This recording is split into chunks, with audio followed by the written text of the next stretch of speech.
Hi, I'm Dave Casper, U.S. CEO for BMO Financial Group. Welcome to our second installation of our Bold Conversations, a series of quarterly fireside chats focused on bringing together BMO colleagues, customers, and community leaders to share candid, bold conversations on topics that impact people of color. The timing of today's session couldn't be any better. We're in the early days of Black History Month, which we'll be marking at BMO with a social media campaign that celebrates Black-owned businesses and their resilience in breaking down barriers. We're trying to help break down those barriers, particularly with the recent launch of BMO Empower, our 5-year, $5 billion commitment to help ensure an inclusive economic recovery. The commitment includes community development lending and investing, but it also includes a combined $800 million in new money aimed specifically at diverse small businesses and commercial enterprises. I couldn't be more proud of BMO Empower, but we know that there's much more work to be done. Today's Bold Conversations focuses specifically on the experience of Black business owners. Unfortunately, as I'm sure you know and as you will hear today, the experience isn't always a good one. And we're here today to hear from two Black business owners, Delta Jones Walker and Terry Woodley, as they share their experiences firsthand. I want to thank them in advance for taking the time to join us to contribute to this very important conversation. And I want to thank them for being great customers of BMO. I feel very strongly that we can't do this without open, candid dialogue, even if it's sometimes a bit uncomfortable, which it is. It's really the only way to move forward, which is why I believe that this speaker series is so important. So I'm going to turn it over now to our head of diversity and inclusion, my good friend, the famous, world famous, Felicia Foster. Thanks, Dave. As you mentioned, we know that through recent challenges and from the pandemic, as well as the historical and current systemic barriers faced by Black businesses, it has not always been an easy road to success. At BMO, our goal is to continue the conversation and the ongoing momentum of addressing barriers to inclusion. Therefore, the time couldn't be more right to have this conversation. BMO has long recognized the significant power and potential that diverse employees, communities, and customers can bring to the growth prospects of companies across all sectors, including ours. As an ethical leader in banking, BMO has made a bold commitment to creating a society with zero barriers to social and economic inclusion. And we truly believe it is our responsibility to be a catalyst for positive change. And that's aligned to our purpose, to boldly grow the good in business and life. As we think about the importance of Black-owned businesses and the significance of this month, Black History Month, we can think back to the historically acclaimed Black Wall Street of the 1920s, which was proof of how Black businesses and communities can prosper. In Tulsa, Oklahoma, Black Wall Street was a thriving Black-owned business district spanning across 40 blocks. This district evolved through this process of Black business owners spending their earnings and reinvesting in other Black-owned businesses. This cyclical process of earning and spending allowed communities to develop and businesses to flourish. However, as banking systems became more advanced, products and services weren't necessarily developed with Black customers in mind. With barriers to securing investment and developing their businesses, Black-owned businesses have been left behind, and communities where they operate have been impacted. This is why we are proud to host today's discussion on the experience of Black business owners. By bringing today's speakers together, we hope to better understand the barriers and successes their businesses have experienced while hearing firsthand what financial institutions can do better to meet the needs of our Black customers and communities. And with that, it is now my pleasure to introduce the person that will lead us through our discussion on the experience of Black business owners, Anthony Hudson. Anthony Hudson is the managing director and the head of the Economic Equity Advisory Group for BMO Harris Bank. In this role, he leads an experienced team of advisors dedicated to the needs of minority owned owners and management teams. Anthony was instrumental in the strategy and the launch of BMO Empower, which was launched in 2020, an initiative that was focused on creating an inclusive economic recovery across BMO's US footprint. So I'm excited to be a part of this conversation. And with that, I'm going to turn it over to Anthony. Thank you, Felicia, and thank you, Dave. I also want to thank our virtual audience that has joined us for today's conversation. The Bold Conversation series is important, and specifically today's event being launched during the first week of Black History Month is especially special for myself and for us to celebrate the greatness that has taken place in the past and that continues to take place today. The focus that we will have today on the experience of Black business owners is important to understanding the historical context of what owners have had to overcome for many, many years. It's also important, though, for us to celebrate what's come before us and celebrate the greatness that continues to take place today. And to that end, I want to jump right in and share the bios of our panelists that are joining me today. Delta Jones Walker, founder of Atled Financial LLC, has been in the financial service industry for 20 years. Atled is a full-service financial firm committed to helping people pursue their financial goals. Atled offers a wide range of financial products and services to individuals and business owners. Atled is passionate about helping their clients look at their entire financial picture so they can make informed decisions about their future. Delta's upbeat nature and forthright dedication to her clients has earned her widespread respect. She specializes in retirement planning, estate planning, disability protection, and the preparation of financial plans. Her accomplishments have garnered awards including the Echoes of Excellence Award, Developing District Award, Centurion Producer Award for Outstanding Sales Results, and Rookie of the Year Award. Welcome, Delta. Next up, Terry Woodley. Terry is a building service contractor industry veteran. Terry joined his family's business, Woodley Building Maintenance, in 1997. Terry he joined as Chief Operating Officer, spending several years in various accounting and financial leadership positions. Terry graduated from the University of Missouri with a Bachelor of Science in Accountancy. Concurrent with his role with Woodley Building Maintenance, Terry is the chairman of the board of directors of Tier 1 Property Services, LLC. Tier 1 Property Services, a joint venture with Marsden, provides cleaning and other related services to hundreds of facilities across the country. Terry, thank you for joining us today. I am just going to start by letting you both know that this is special for me and I'm honored to serve as your panelist. I was so excited today. I actually put on a full suit and tie. I have on socks and shoes in this virtual environment, which is rare for me, but it's all because I want to celebrate you two and your greatness today. And so we're going to start just by giving you both an opportunity to talk about your businesses, right, and the greatness that's taken place. Delta, if it's okay, I'll go right to you. Tell us a little more specifically about what you do day to day and how you're serving your community. Thank you, Anthony, for having me for the fireside chat.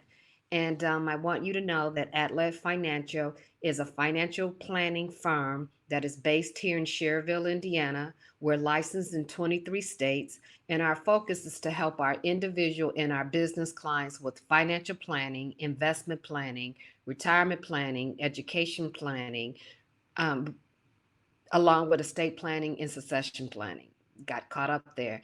And the products that we provide to our clients, we start with doing financial planning with the client. And after the financial planning, then it may vary between managed portfolios, stocks, bonds, options, succession, for those individuals that's looking to do some kind of buyout, legacy for those individuals that's looking to pass on their wealth, as well as life and health insurance. And then the service that we provide, which we go the extra mile because there's some individuals that are interested in the service, and that is being a financial concierge. And so we're just passing on additional value added services to our clients. Um, at need. Thank you, Delta. You're Terry, welcome. over to you. Please tell us a bit more about Tier 1 Property Services and how your organization currently serves clients in the community.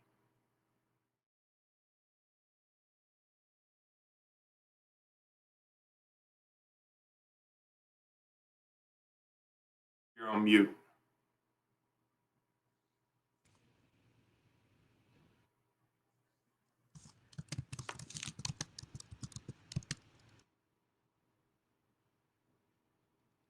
Terry, if you can hear me, you'll need to unmute your mic.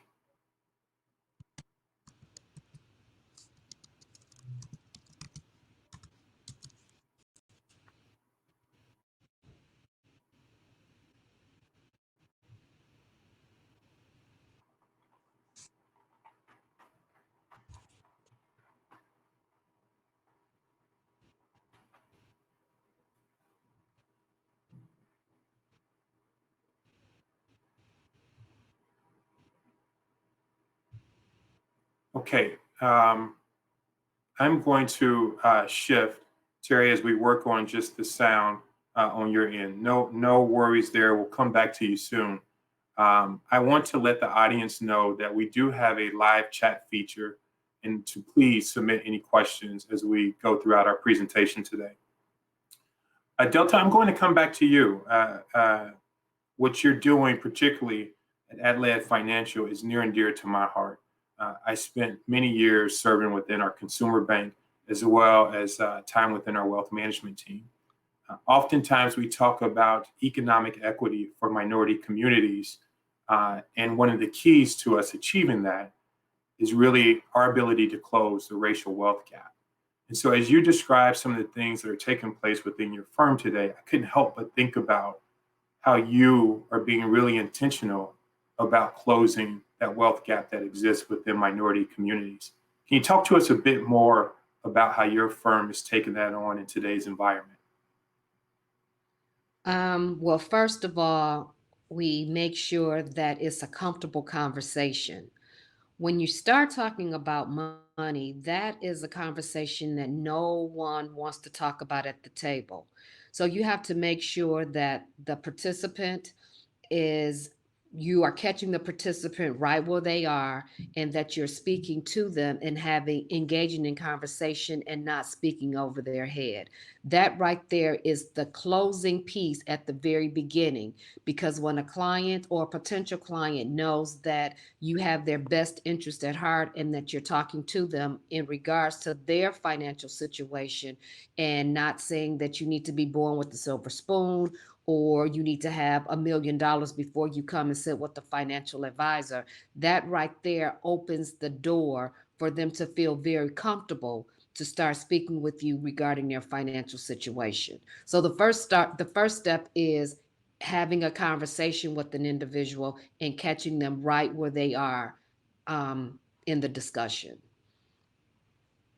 Oh, that's good, Delta. I know as we did a lot of research around BMO Empower and talking to minority owners and families and communities, the message that we walked away with many times was we need institutions that can meet us where we are. It certainly sounds like that's happening at Atled Financial. Terry, can you hear me? Do we have you back? I believe so. Yes, I can hear you. I want to apologize because I think our producers heard you were a Kansas City Chiefs fan, and so they turned your mic off. So we got that worked out. We'll come back to you just for a bit of overview on your company. I was just getting ready to go into a diatribe about the Chiefs, but I'll save it. Well, thank you again. Really privileged to be here and speaking on behalf of Woodley Building Maintenance and Tier 1 Property Services, and thank BMO for its involvement with our businesses.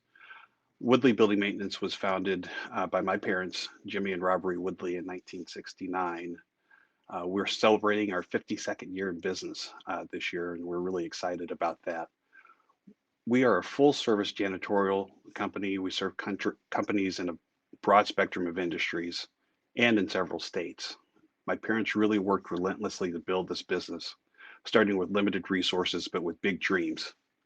My sister, Tiffany, and I are proud and privileged to continue their legacy and their vision. Although we lost our father in 2013, our mother continues to be very involved in our business. We are truly a family business. Personally, I joined the company in 1997 after needing a change from the accounting and finance positions that I had been involved in that point. My stint was to be short-lived, really only lasting about 6 months to help set up an accounting system. Shortly after I got started here, our sales leader was out for several months with a health issue, and I stepped into a sales role.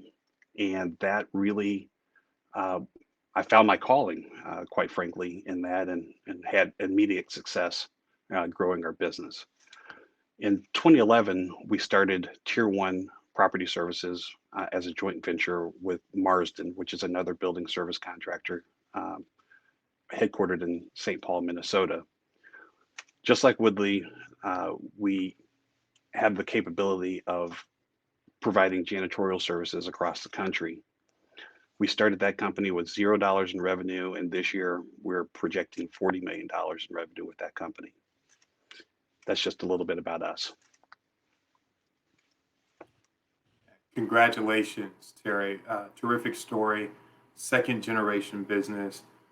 When I kicked off today and talked about celebrating the greatness that's before us today, certainly the work that your parents did continues to shine bright present day. So thank you for joining us. Terry, I'm going to come back to you with our second question, and it's really around the current pandemic. As we approach the 1-year mark of the COVID pandemic, we cannot ignore the fact that over the past 11 months, many companies, both large and small, did not survive the impacts of the environmental lockdowns, working from home, and social distancing restrictions. Candidly, many news outlets and reports say that 40% of Black-owned businesses closed their doors last year and will not reopen.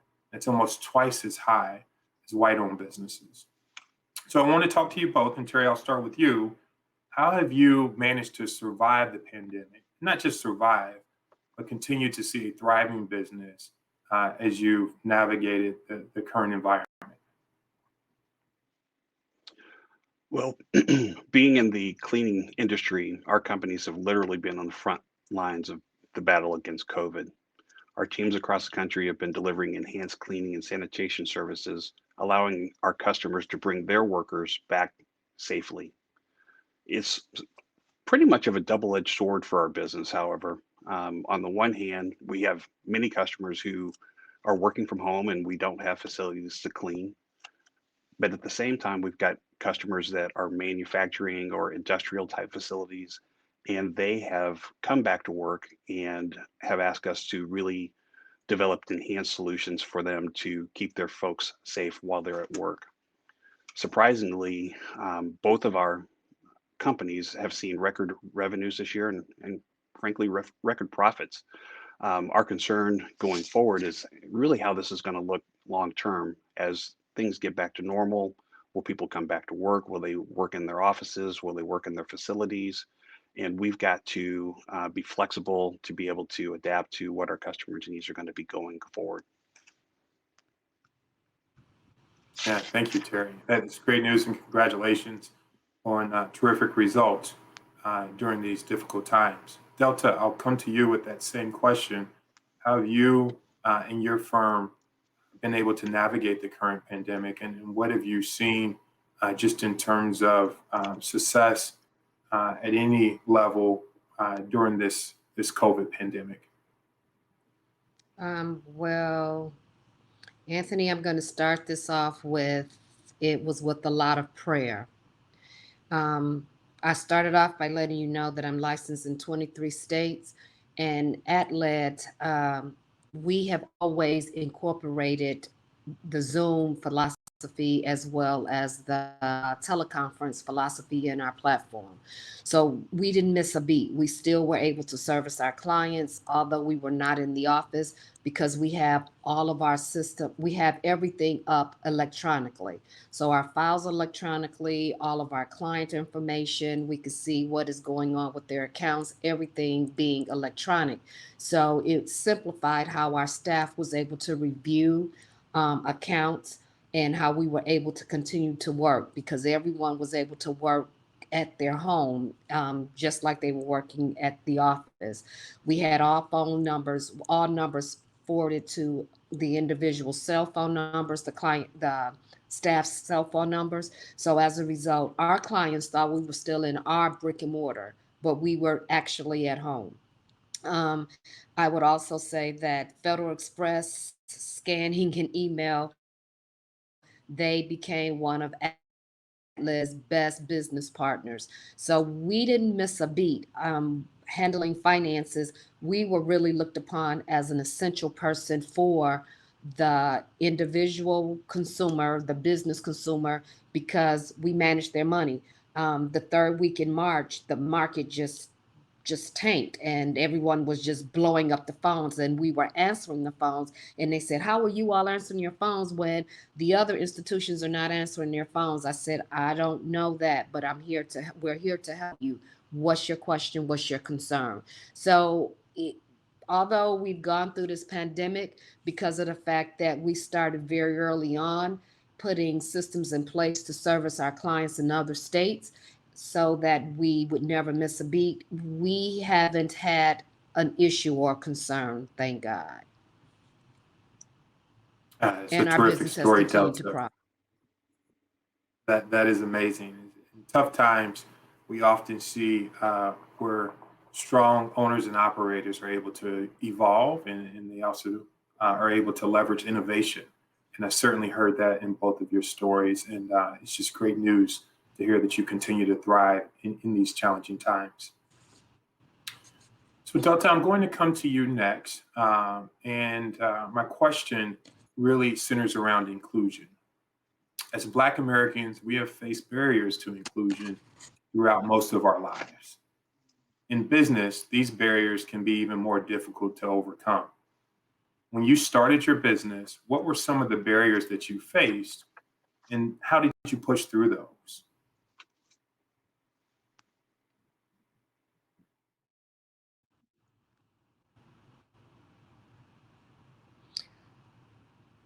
Yes, I have faced financial barriers and I've, I've had tons of frustration. There's really no resource center that we can reach out to get our questions answered. I can remember when I wanted to move from a captive financial services institution to an independent being on my own. I was asking questions and seemed like no one could give me an answer. And so I went to Google and I started researching. And the first thing I started with was how to start a business. I didn't um, do a specialization in the financial services industry. I just said start a business. And that right there was a daunting task because although I got the information stating that you should reach out to the SBA, as a result of me reaching out to the SBA, that was a challenge within itself. Because when I went and sat with the SBA representative, it was like the conversation really wasn't inviting.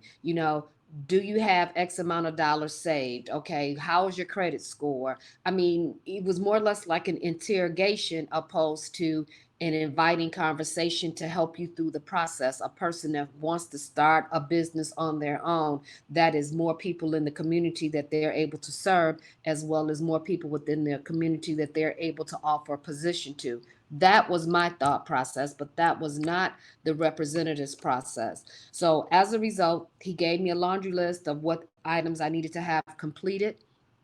I said, what is my turnaround time? He said, I'll give you 6 weeks. I came back in 6 weeks. I had everything. He said, oh my God, he was shocked. And then I said, okay. He said, okay, I'm going to send you out to 3 bankers. I said, send me out to 3 bankers. What are you for? What are you here for? And he says, no, we're just the facilitator. We help you prepare. And so he sent me to 3 different bankers, and the first banker just kind of like dismissed me. And then the second banker, he was just like, well, we don't do financing in that area. You might want to go to another bank. And the third banker, he was inviting, but he kept, I guess you could say, leading me down this path. And it was like an unknown. You know, every time I would come to him, I'm thinking, I'm okay, I'm prepared. I'm ready to sign paperwork so that I could apply for a loan. And he would give me another task that I would have to do. So 8 weeks in, I was just like, this is going nowhere. And I felt really doomed. I didn't have anyone that I could talk with. I didn't know where else to go. I went to the SBA thinking that they would help me. And it was just, it was a dark day. And I'll never forget, I was sitting at my desk and the phone rang, and it was this survey they were giving me, and they said they wanted to know how my what were my results and how did I feel about my help that I received from the SBA. And I chuckled and I said, look, I don't want to throw anyone under the bus. I understand the importance of a survey and how they can help you or they can hurt you. I said, I don't want anyone to lose their job, but the help that I got was not good help, and I would not refer anyone. And so she asked me to elaborate and tell my story. So I told her my story, long version. And at the end of the conversation, she said, look, I can help you. I'm going to send you an email. I want you to complete the information. And after completing the information, we could start the process. We are an affiliate of SBA. And I think I can help you. Well, now because of the fact of the long road that I had, the dark road that I've gone down, I'm just like, okay, send the email. So she sends the email. I review it like a few days later. I respond to it, but it was exactly 12 months from my start date when I received funding. And I kept saying, I don't want to do this in my name. I want to build credit on the business. And I still say that, but every place that you go, they're always wanting to look at your personal situation opposed to the business situation. And again, I say this track is a very lonely track, and we need to have some documents, some kind of vehicle in place that can help the small business owner get themselves up and running, because the information is out there. And I don't know no other way to say it. Yeah, I appreciate you telling your story and walking in your truth, Delta. The word that comes to mind for me is resilient. As you tell that story, the barriers you face, many times that you could have thrown in the towel and you continued to push through. Hindsight, now having lived that experience, if you were speaking to someone else about how to launch a business, right? An entrepreneur that's looking to launch a business for the first time, are there a few best practices or nuggets that you would share knowing what you know today? Oh, yes. First and foremost, I would share that you need to be hand in glove with your accountant, your CPA, or whoever handles your finances. And you really need to separate the business from the personal. And you need to show that you have established business credits or receivables or invoices in the business and not have it commingle with the personal, because that's a big issue, because they look upon this and they say, well, you have this business but you're doing everything in your personal, you're okay. um, yes and no. The yes is I'm okay because I'm able to maintain. The no is I'm not able to go out there and get additional dollars because I have my personal line up to its limits and they're not going to give me any more credit and they any on the business side because of the fact that I don't have any, I'm not established. Okay, so first and foremost, make sure your documentation is in place. When you are paying for your rent for your building, you will probably want to pay for it out of a separate account until you get yourself up and running. If you're paying for your employees, as hard as it may sound, is simple, but it is not easy. You want to make sure that if you're paying them on W-2, if you're paying them on 1099, you have a separate tracking system so that you could track everything that you're doing. So when you go and present yourself at the bank, they can see that yes, this is a business owner and they're not just running it through their personal line of credit or their personal line of establishment with their family members, and this is not labeled or classified as a true business. Absolute jewels. Thank you so much, Delta, for sharing those best practices. That follow-up question actually came in from the audience, and so we appreciate you sharing that. Terry, I'm going to come to you with the same question just around barriers to inclusion. I understand you didn't start your family's business, second generation, which is a blessing in itself. But I'm sure you are no stranger to being a barrier to inclusion. Can you speak to us just about what some of those barriers have been for you and your organization and how you've overcome them? Sure. Yeah. Like you mentioned, I was not involved with the starting of our business, but my dad used to tell stories all the time about how he did start the business. I think, well, in 1969, when he did start the business, that was just a year removed from the Civil Rights Act of 1968. And it was very difficult for him to gain credibility in the marketplace just to be able to get that first customer. And he used to always tell the story that he went to his first customer. He said he went there every week for 52 weeks asking for their business. And the customer said, if you'll stop asking, I'll give you the business. And so that's how he was able to get his very first customer, and just spoke to the tenacity that was required to be able to even get the business start off the ground in the first place. I mentioned they had big dreams, and they really wanted to grow the business. They really wanted to create something special. My parents, that is. And so they started bidding on jobs. They bid on jobs that were beyond their ability to be able to perform, and they landed one. They landed a huge job. And as he looked at his finances, he recognized he didn't have the opportunity or have the ability to be able to make payroll. He didn't have banking relationships established at that particular point in time. And so a former employer of his, who he had become very close to, actually loaned him the money to be able to finance the very first big contract that we had. And that was really critical to the success of the business. As the business continued to grow, he had to go down that path one more time, and went back to that resource. And again, they loaned him the money. He paid him back quickly. And then that particular person introduced him to bankers, and really vouched for his credibility to pay back the monies that were borrowed, and really start that track to us really being able to expand our business long term.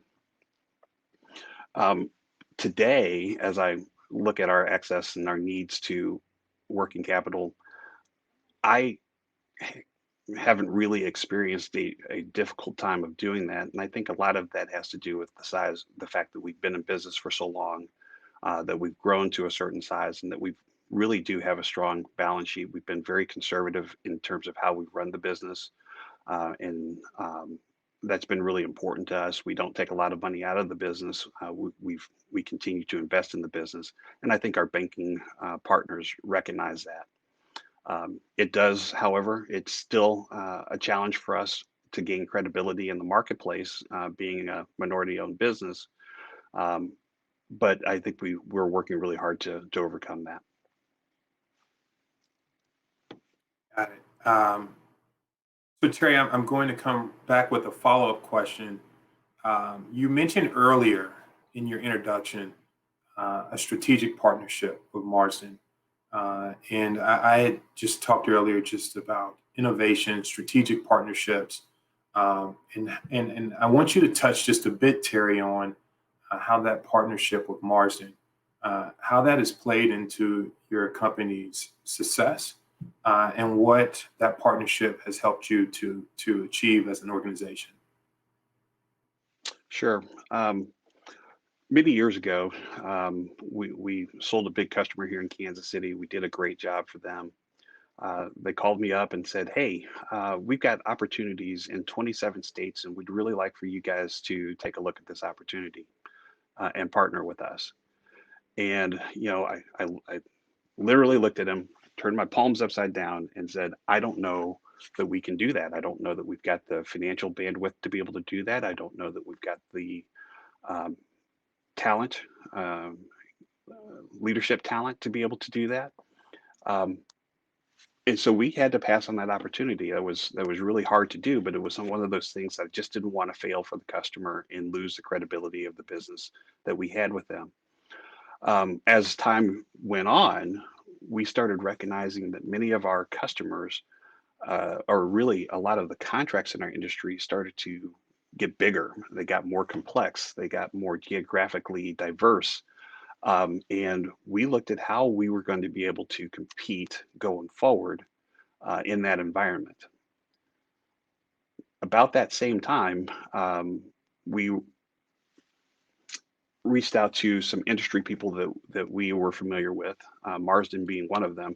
Coincidentally, Jimmy, my dad, and Skip Marsden, the founder of Marsden, were really good friends, and they met in a industry association, and they just became fast friends. My dad would send people up to his office in St. Paul to learn about the business. Skip would send people down to Kansas City to learn about our business, and they just really became fast friends. And over time, they recognized the advantages of being able to create a relationship where we could work together. And that was really the foundation of the joint venture that we ended up pursuing. Skip wasn't around to see the formation of our joint venture. My dad was around for a couple of years to see that formation, but it was really their vision, it was their legacy that we really wanted to capture. So working with Marsden CEO, we built a really great relationship, built on integrity, built on trust, built on shared common values. And it's really paid dividends for us. Like I said earlier, we've grown a business from $0 in revenue to over $40 million this year. We've got a growth plan to double that within 5 years. And it's really opened up for us. It's opened up the country as a marketplace for us. It's opened up the doors to more complex relationships that we probably would not have been able to do on our own. Oh, what a fantastic story. And so it's well noted that access to capital is extremely important to the growth and success of any business, especially minority-owned businesses, Black-owned businesses. But what I'm hearing from you also, Terry, is just access to a network that can help to provide expertise and additional infrastructure has been a key factor for you in your growth and success. Is that fair? That's 100% true. As I was reflecting on the comments that I would make in this particular presentation, that was one of the big things, is that access to a network and being able to build a network both professionally and as a company is really important to be able to take your company to the next level. It really is. That's great. Thank you. Delta, I want to come back to you. It is known that the racial wealth gap will not be solved without intervention. However, we are beginning to see progress being made through the success of Black-owned businesses like your very own Atled Financial. Can you talk to me about how your success, the broader success of minority-owned businesses, benefit minority communities? I sure can. So, first of all, by supporting Black businesses, we are supporting the Black community. And that is usually done in more than just places that offer goods and services. It's the community space, the meeting and connecting. You're sitting down, engaging in a conversation with an individual because they're at your business, and it's not just, the grocery store. It could be at your attorney's office. It could be at the doctor's office. It could be at the hair salon, at the barber, at your CPA. It could be it's a variety of places other than just the grocery store or eating out, that you can have social gatherings and people interact and they start having a conversation. We have situations that occur every day, and we don't know, sometimes we don't know where to go to get an answer. And you just start talking about it at a gathering, and what comes out, an answer that could be very, very beneficial to you. And so as a result, I say that we need that in our community so we can support our Black businesses. We need to be able to provide programs and resources to the community because that's value added and is needed. That helps strengthen the Black businesses and help also strengthen our community. You find that the reality to this, Anthony, is Black Americans are not afforded the same opportunities as white Americans, especially when it comes to economic success as well as career opportunities. And we need to change that. And it's really not a hard task because we don't have a problem working, and we don't have a problem working overtime. We don't have a problem working for ourselves, but we're not afforded the opportunity for the economics that's needed to help us in the process, like our counterparts. And it's a fantastic answer, Delta, and it's exactly why we're holding these conversations, right? And when we talk about them being bold conversations, it's the idea that everyone can win, right? And just in a small example, there will be someone that says, well, why is Anthony interviewing Delta when she offers some of the same services that BMO offers, right? And for us, it's to say that when Delta wins and her company wins, our community wins, right? And that's really important to us here. And so I appreciate you answering that again in such a candid manner. Economic equity, for it to truly touch all parts of our community, we'll need everyone to see that this is not a zero sum, and we all have a role to play in the elevation of Black-owned businesses. So thank you, Delta, for sharing that. Terry, we did have a question that came in, and they wanted you to weigh in on the topic of succession planning.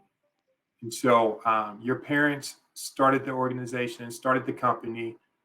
You and your team have now taken it over, but there's something generally that takes place when the business is handed off from one generation to the next. Can you weigh in on just any jewels or best practices that you have to share on that topic? Well, I don't know if I've got a great answer for that, other than our family has always been close. We've got a relatively small family, if you will, mom, dad, my sister, and I. We've always checked our egos at the door when it comes to operating our business and what we earn in terms of working in this business. And so we didn't have a whole lot of things that we had to overcome from that particular perspective. I think that as we look at the formal succession process, I know our parents really wanted to see Tiffany and I come into the business and take the business forward.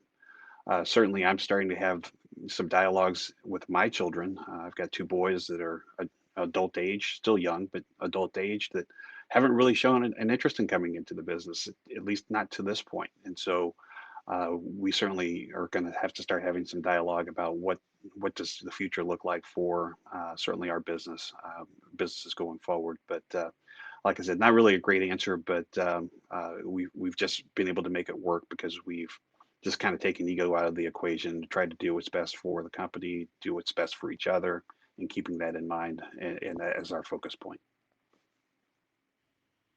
That's helpful. Delta, through your financial planning lens, anything that you would add to Terry's comments just around planning, succession planning specifically from one generation to the next? Yes, it is so important. And that is an area that we don't do very well in. And so, ma, pop, auntie, granny, whomever that started the business and now is second generation. And so the second generation is in working, but the first generation is still around and they're very involved. And then something happens to them and they grow cold, they're not able to speak any longer. The second generation, they really don't have all the connection, they can't connect all the dots. Not only can they not connect all the dots, they don't have the relationships. So the relationships that the first generation has generated and developed and nurtured, the second generation does not have that. So as a result, a lot of the second generation, they're working there at the business, but I guess you could say the desire is not there at 100%. And a lot of those business, which are good staple businesses in the community, fall because of the fact of poor planning. So the first key that I would recommend would be planning. Sit down with the financial advisor and go through the process of doing succession planning, which the financial advisor will probably have to bring in an attorney and a CPA. So you're having a team of people to help in this process. Yeah, great comments. And I'm hearing from you, Terry, just that the conversations must take place. And you, Delta, in terms of those conversations taking place within the family, but also with that professional team that is needed to create a good ecosystem for that business owner. And that conversation or that dialogue is needed between all parties to properly navigate the handoff or succession from one generation to the next. Yes. Terry, I'm going to come to you with a question that we often hear from minority business owners. And it's really around the Minority Business Enterprise Certification, the MBE certification. Has that played a role in your company's success? And if so, can you just walk our audience through how that has played a role and if it's worth the time and expense that goes into obtaining that certification? Yeah, sure. I think it was really important for our business as it was forming many, many years ago. Um, Opportunities that our company got was as a result of having been a part of the minority certification process, whether it was at the federal government level or the state level, city level, or even on the private industry with the National Minority Supplier Development Council. I think all of those were important for us to be able to win customers, show that we are capable of doing the work at a high level, at a fair price, and it just really, again, help give us that credibility in the marketplace. So I would recommend it to people that, Black-owned business owners. I would recommend for them to get involved in those types of things. Now, what I would also tell folks is don't build your business around minority business certification. Build your business to be a great business, no matter who owns the business. At the end of the day, we've got to be able to compete with everybody else, majority companies, minority companies, women-owned companies. We've got to be able to compete based off of our own merits, based off our own ability to be able to do the work, to do it at a high level, and to do it at a price point that works for the customer. We've got to build our company that way, and that gives us the traction to be able to move forward and really be successful in the long term. Fantastic. So you have to ensure that your products and your services, the price that you're offering those products and services is competitive, and you're not solely relying on the MBE certification as your differentiator. You have to bring something much more than just a certification. But if I'm hearing you correctly, it has played a role in you building new relationships and driving new business opportunities. And that opportunity mixed with your success, proven outcomes as an organization has come together nicely for you. Thank you for sharing that, Terry. Okay, I am going to share one last question with both of you, and it's coming from our audience. The audience question is, what can banks do to continue to build trust with the Black business community? And Delta, if you're okay, I'll come to you first and I'll repeat the question again. How can banks continue to build trust with the Black business community? They can make themselves known within our community and let us know that they're here to help us, and let us know the plans or the programs that they have in place. When we are having activities within the community, get involved with the different types of trade organizations, the sororities, the fraternities, the nonprofit organizations, the churches. They need to really step to the plate by getting themselves involved with our community. That's the best thing that I could recommend. It's simple, but it's simple and it's easy, but for some ungodly known reason, it's a daunting task. It's kind of challenging. Thank you. Terry? Yeah, I agree with Delta on that wholeheartedly. I also think being transparent in the communications, a lot of times people start businesses because, they have a dream or they're good at something or they want to do something on their own, and they don't really have the knowledge to run a business. They know what they like doing, they know what they're capable of, but they don't know how to run a business. They may not understand the importance of managing receivables or managing payables and taking care of their cash. My career was in accounting and finance, so I've been exposed to a lot of that, and I understood a lot of that coming in. But I think that financial institutions, banks, can help bring the community along by making sure that they're providing those kind of educational opportunities to folks in our industry. But more than anything, really being transparent. I think there might be just a natural distrust of the process. I applied for a loan. Why didn't I get the loan? And making sure that there's just transparency all along the way, and helping folks understand what the process is, and help guiding them through it. That's great.